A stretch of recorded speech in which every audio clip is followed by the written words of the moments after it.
4 તો હવે 2 ગાયોના પગ કેટલા થાય ભાઈ? 8 એક ગાયના 4 છે તો 2 ગાયના પગ 8 માણસના કેટલા પગ હોય?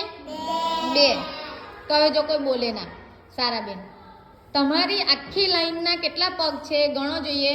2 4 6 8 10 10 એ લાઈનમાં કેટલા જણ બેઠા છે?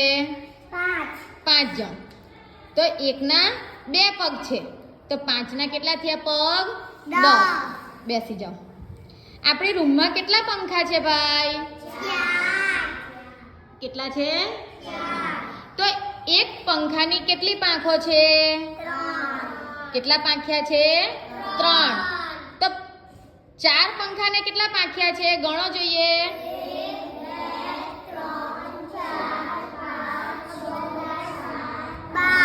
12 વેરી ગુડ ક્લેપ કરો.